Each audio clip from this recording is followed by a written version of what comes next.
pone la valla demasiado alta, pero una de las cosas que señala y es muy importante es la importancia del papel de los consumidores, que muchas veces pensamos que nuestra relación solo acaba cuando adquirimos un producto.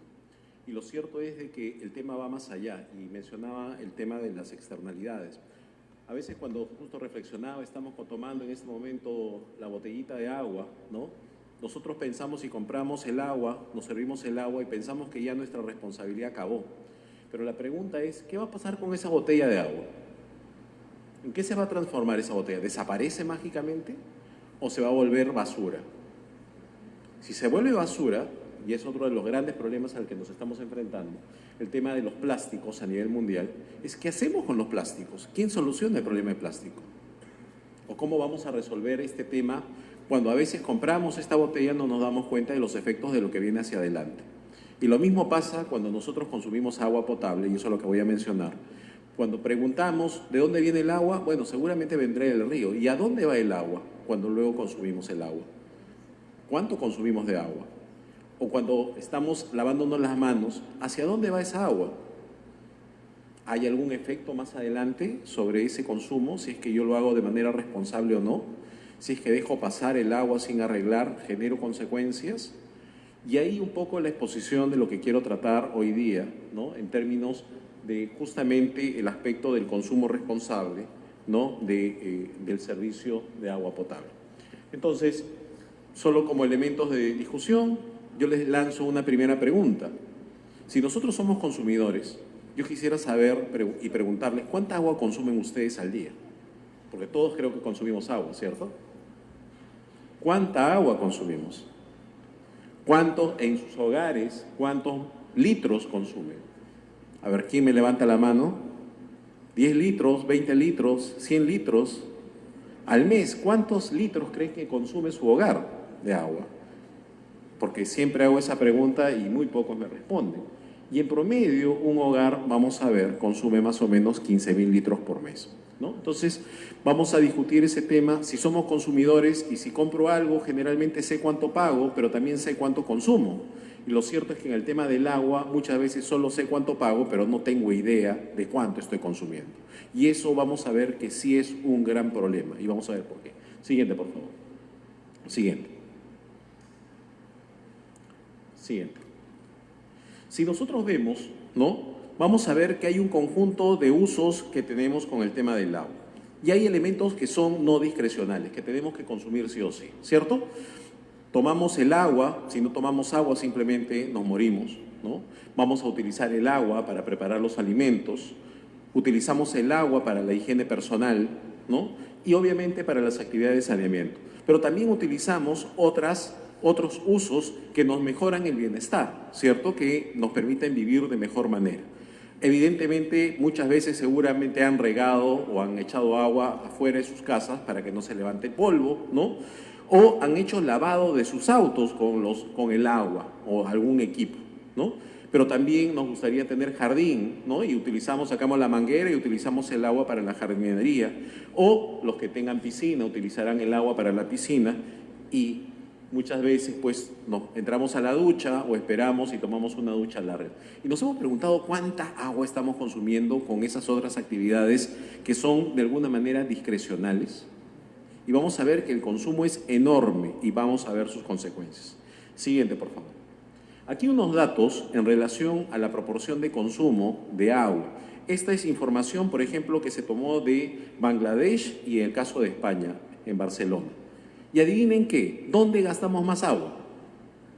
Si tuviéramos que hablar del total de agua que consumimos en nuestro hogar, ¿dónde creen que destinamos la mayor cantidad de agua? ¿En preparar los alimentos, en tomar el agua? No, lo gastamos en la ducha. Alrededor entre un 30 y 40% del nivel total de consumo de agua se gasta en la ducha.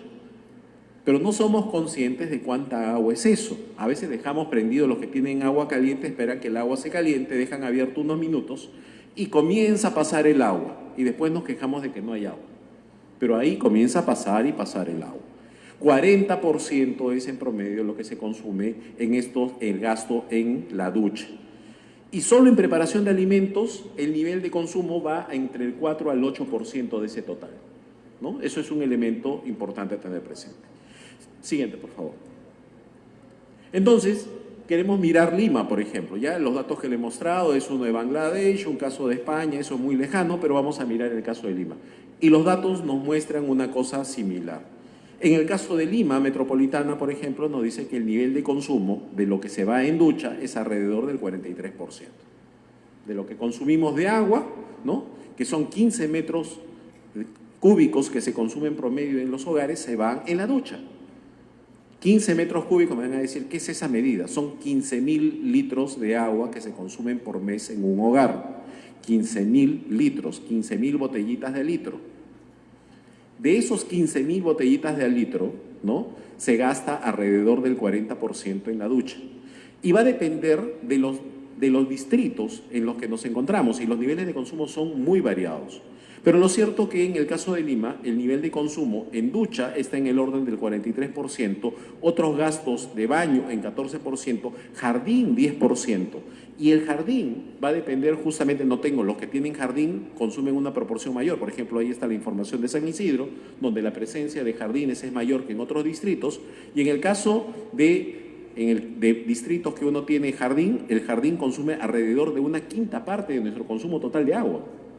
Y a veces no somos conscientes de cuánta agua se consume ahí, ¿no? Siguiente, por favor.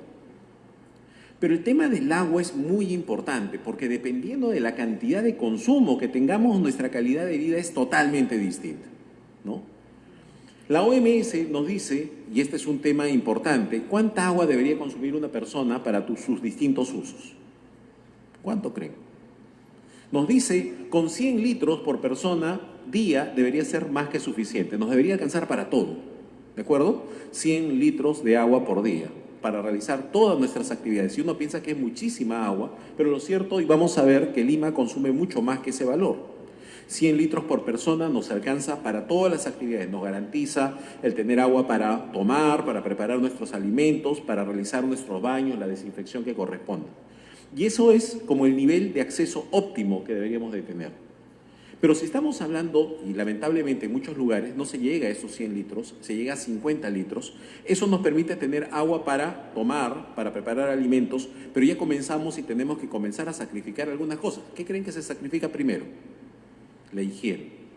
Y si se comienza a sacrificar la higiene, lo que estamos haciendo es abriendo una ventana a las enfermedades, ¿no? Entonces, agua es muy importante, el acceso es muy importante. Menos consumo de agua, más riesgo de que nos enfermemos.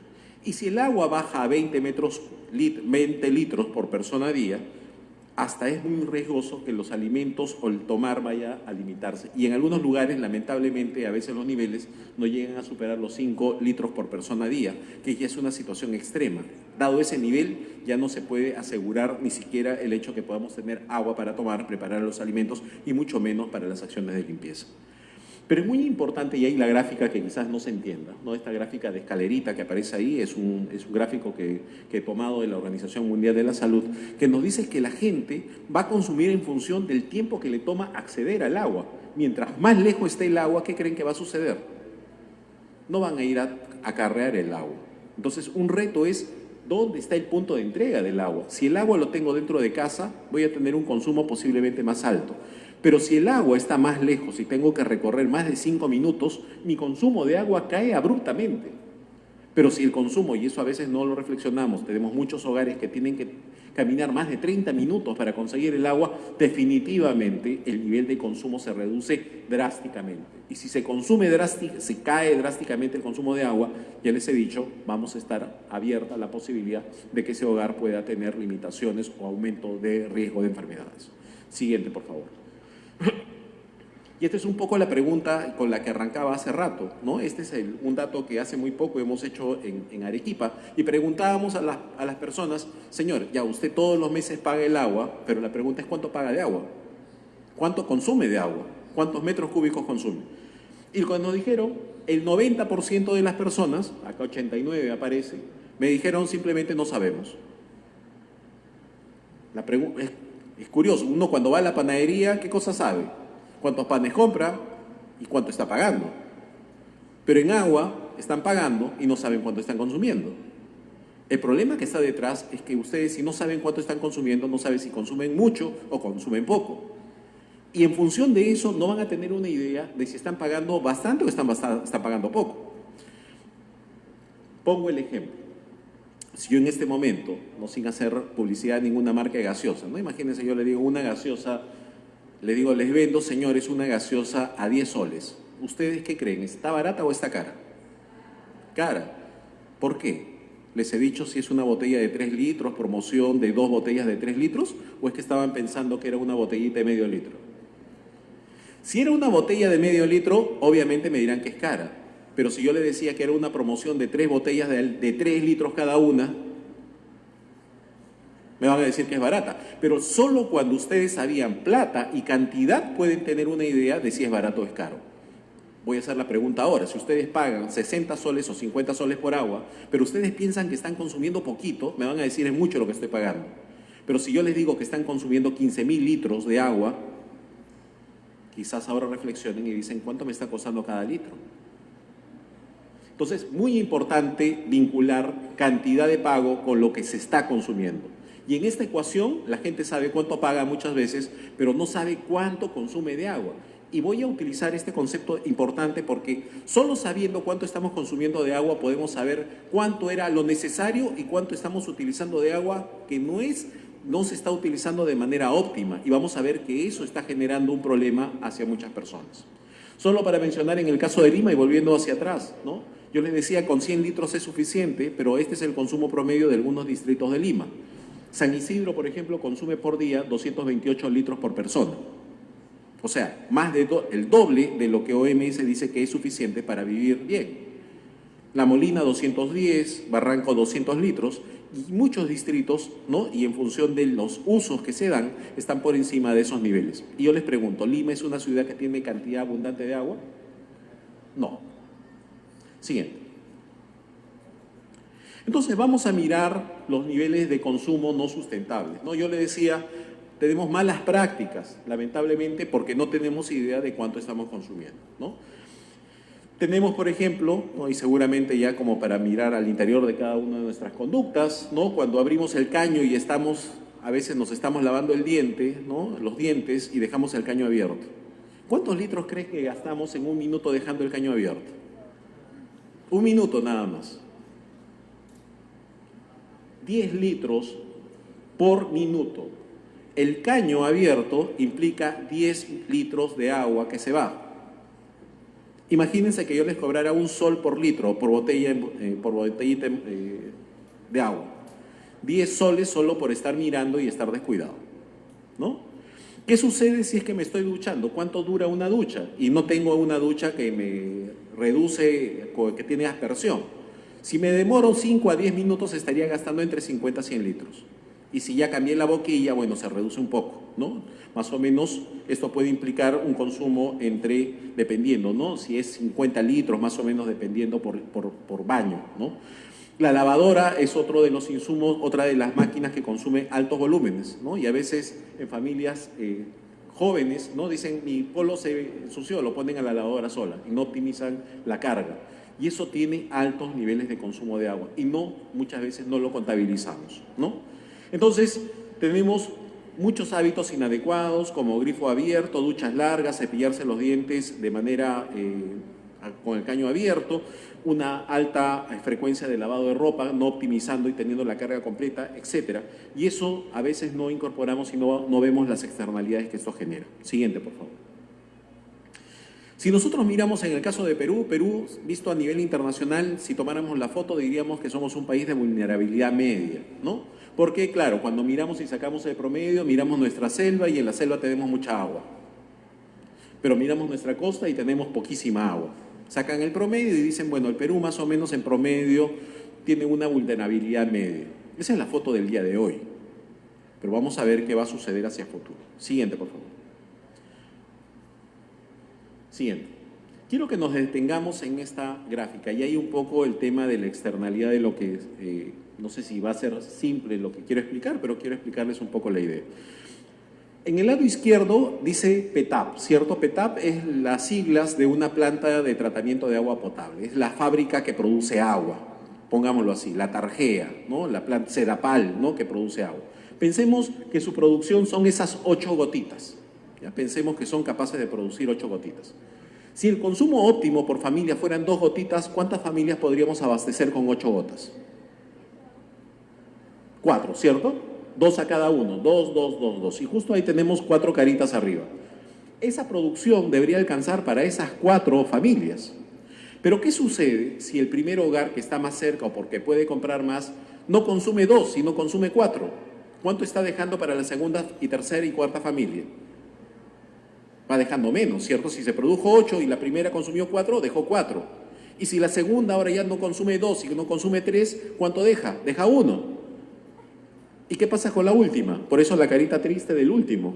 A pesar de que el agua es posible de que alcance para los 4, el no tener un consumo adecuado, un consumo irresponsable, va a conllevar a que no se tenga el agua suficiente para todos.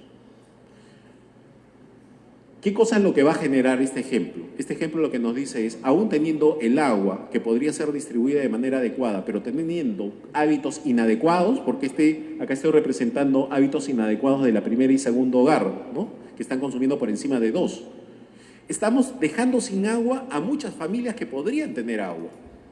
Y ahí yo tengo 2 alternativas. La primera es simplemente no hacer nada y dejar que los que están al final vean cómo consiguen el agua y lo hacen a través de camión cisterna, que tiene problemas de calidad de agua, por ejemplo, o tratan de establecer su propio pozo con problemas de calidad.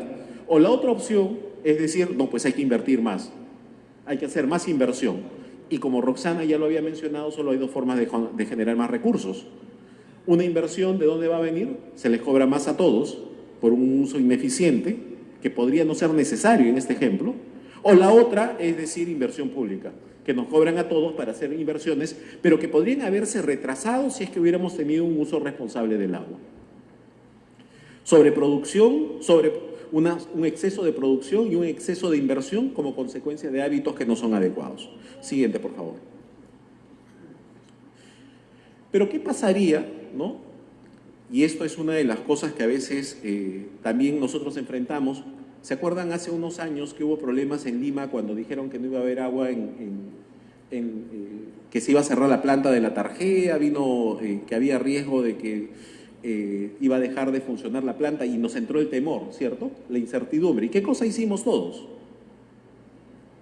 Comenzamos a consumir de manera desesperada, ¿no? El temor que genera miedo y comenzamos a consumir de más. Imagínense, la planta, la PETAP, seguía produciendo sus 8 unidades sin ningún problema. No ha pasado nada, pero todo el mundo entró en pánico. ¿Pero por qué se ponen nerviosos? No pasa nada. No, algo está pasando. La gente cree que hay un problema.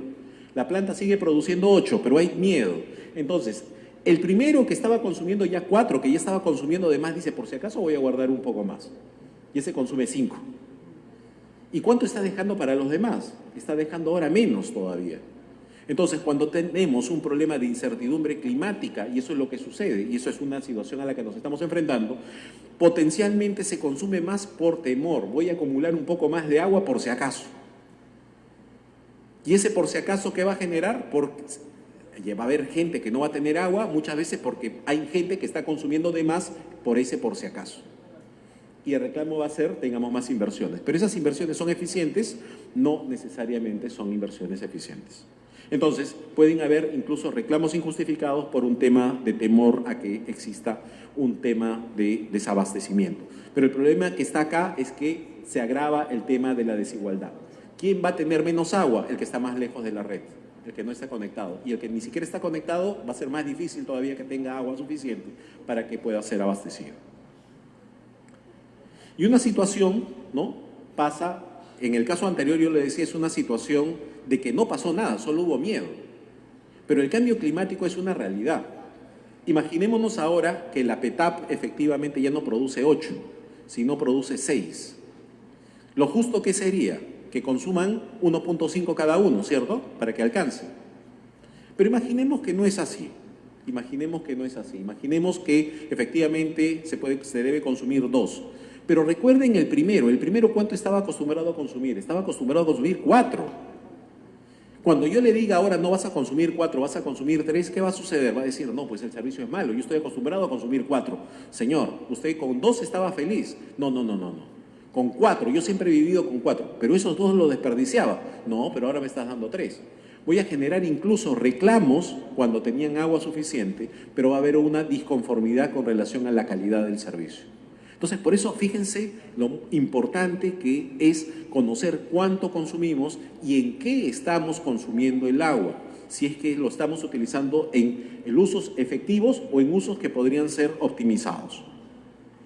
Siguiente, por favor.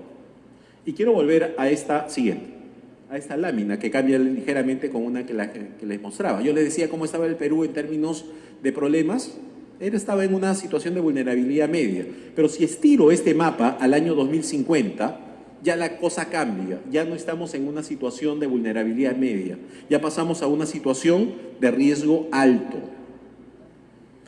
El cambio climático va a afectar significativamente las fuentes de agua en el Perú. La demanda va a seguir creciendo y es bien sencillo que se los explique. Cada vez somos más peruanos, por tanto vamos a consumir más agua. La pregunta es, ¿va a aumentar la cantidad de agua que vamos a tener para tomar o la cantidad de agua va a mantenerse igual o menos? Somos más, vamos a tener menos. Entonces, ¿qué va a suceder? Un riesgo de que vamos a tener menos agua por persona. Por eso tenemos que aprender a utilizar el agua de manera responsable. Siguiente, por favor. Entonces, es muy importante el tema del uso responsable del agua y esto es un tema de responsabilidad como consumidores y es necesario esto para poder alcanzar los objetivos de desarrollo sostenible que van a permitir una reducción de la desigualdad en el acceso, una reducción en la sobreproducción y en la inversión, que eso también es importante. Invertir innecesariamente es un problema, porque definitivamente plata nos sobra, no nos sobra. Tenemos que saber dónde invertir, donde sea lo que genere los beneficios social máximo. Entonces, si no estamos optimizando la inversión, va a ser un problema. Con la mejora del uso del agua y la distribución adecuada, vamos a tener una mejora en la salud pública y evidentemente vamos a tener un impacto positivo en la eficiencia en el uso de los recursos. Entonces, siguiente, por favor. Tenemos que saber cuándo consumir, cuánto y cuánto pagamos, ¿no? Por eso la SUNAS, y ahí el tema de la información es muy importante. ¿Cuándo nos enteramos cuánto estamos consumiendo? Cuando vemos nuestro recibo, pero a veces ni nos acordamos ni sabemos cuántos metros cúbicos estamos consumiendo. La SUNAS tiene, por ejemplo, un aplicativo que se llama Yacúmetro. Si pueden ver, ahí hay un QR, ahí los que puedan entrar copien el QR o le toman foto al QR. Y esa es una calculadora donde ustedes pueden colocar cuánto consumo, cuántos metros cúbicos consumen en su casa y les va a decir cuánto es lo que deberían de pagar, identificando la empresa en la que ustedes tienen su servicio, ¿no? Si es Lima, es Edapal, si están en Piura, será EPS Grau, si es que están en Tacna, será EPS Tacna, etc. Siguiente, por favor.